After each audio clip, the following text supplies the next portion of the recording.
Greetings to all melanated people all around the world.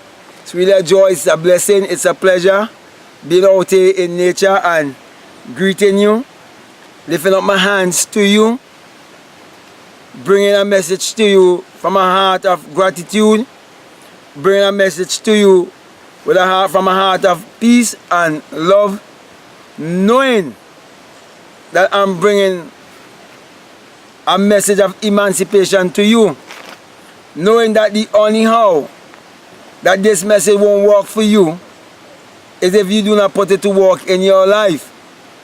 Knowing that this message is a message of abundance, knowing that this message is a message of peace and happiness, knowing that this message is a message of restoration, a message of true salvation, knowing that I'm bringing the true gospel to you, the true good news.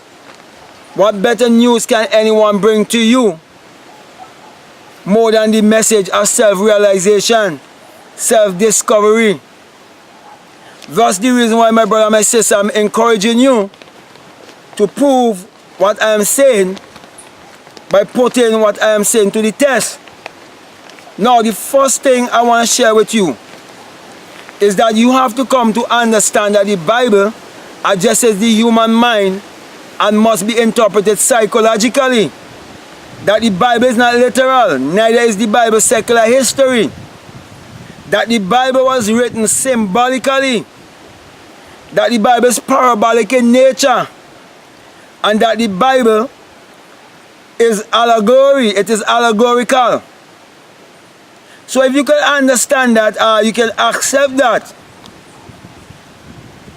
then you will be willing to listen to what I have to say and put what I'm saying to the test. Now, 2 Corinthians 13:5 tells you this. This is what it says. It says, examine yourself, see if you have any faith or not. It says, don't you know your own self? Don't you know your own self?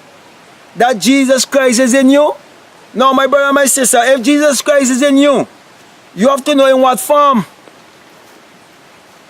And then, if Jesus Christ is in you, and you believe that Jesus Christ is a provider, and that Jesus Christ is a healer, and Jesus Christ is a savior, then we have to look and see what is in us, or what power that is in us, that can help us, or that can save us from whatever it is that we might be going through, or what power that is in us that can teach us how to make provision for ourselves and for others. What power that is in us that can allow us to become rich, or to discover our gifts and our talents and our calling.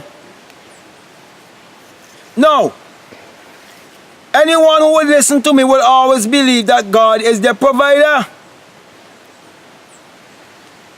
That's the reason why I want to speak to you concerning Malachi chapter 3 and verses 10.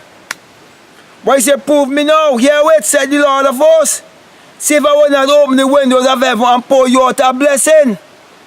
And my brother and sister, I wrote a book on that called How to Open the Windows of Abundance. Or the windows of heaven, I think. What is it? Floodgates. Yes, how to open the floodgates. The floodgates of what? Abundance? Right. How to open the floodgates of abundance. Okay, but the Bible said that He will open the windows of heaven and pour you out a blessing. Now, you have to understand that St. John 1 verses 3 is a personification of the human imagination. This is what it says. It says, all things was made by Him. Who is that Him? That Him is your own human imagination. And without Him, there is anything made that was made. My brother and my sisters, everything in this world was first imagined. It was first a thought. It was first psychological. And everything else in this world that ever going to be made, it must first be a thought. It must first be psychological. It must first be imagined. Therefore, God is your own human imagination. the creator in man, and there's no other God. There's no God existing outside of you.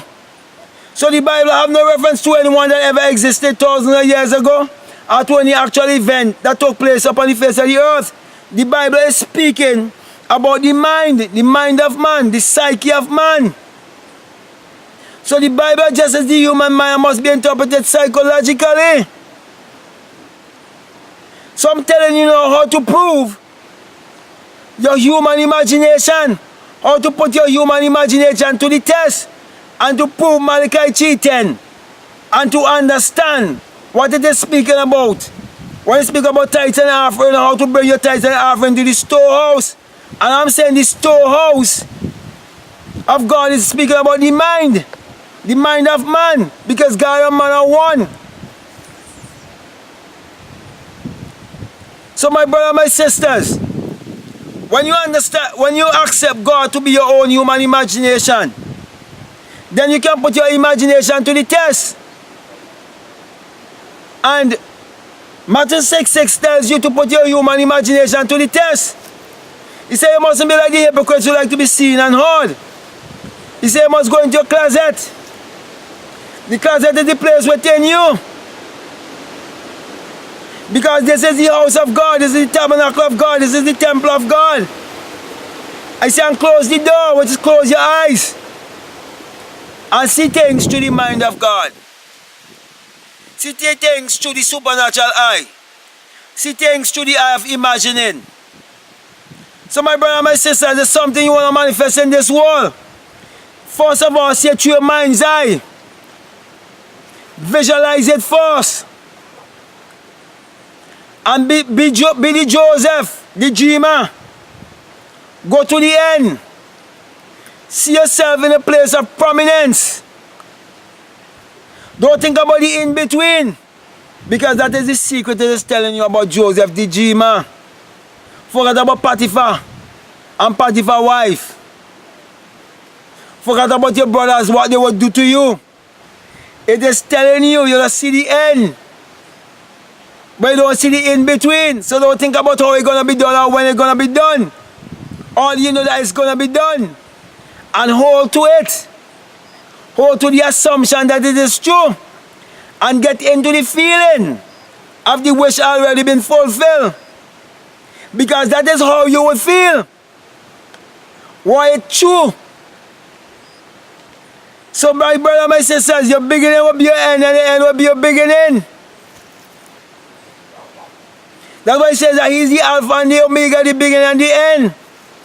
It is speaking about your own human imagination. So, my brothers and sisters, when you learn that there's no God that existed outside of you, and that God is your own human imagination, the invisible man that is inside of you, and you can create your reality consciously, then you will understand why it says that you must pray according to Psalms 4:4. That you must commune with your own heart upon your bed and be still.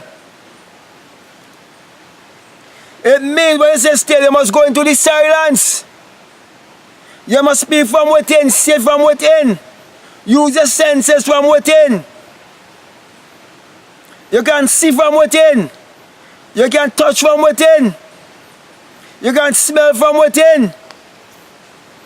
So as I would always say, you can take money. You can smell it.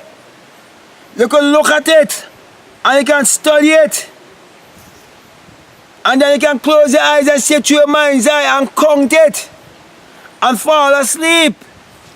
In this assumption that it is done. And you can do it night after night. That's the reason why Job 33 tells you must go to bed more consciously. Job 33, you must read Job 33. Verses 14 to 16. That tell you that God will seal your instruction upon your bed in a deep sleep. So my brother, my sisters, just a little bit of encouragement I'm giving to you to prove for yourself what I'm saying. That God is within you. And that they misinterpret Malachi 3 to deceive you. So with that, say, my brother, my sister, I want to thank you very much for listening to me. And I want to give you this sign. The sign of Matthew 6:22, where it says, if your eye be single, your whole body will be full of light. And I'm teaching you how to practice the single eye. And in Malachi 3:10 is telling you how to prove the God that is in you by seeing things through the single eye. So with that being said, my brother and my sisters, I want to thank you very much, and I want to encourage you to support my ebook so I will be able to have a hard copy also and provide them for you that you can keep them, because the best thing you can do is to leave a legacy upon the face of this earth, because we are here to discover our true self, and when we discover true self and our true purpose, we have to share it with each other. So what you're doing for the generation that will come after. So that means I want to say peace, love you, I'm out.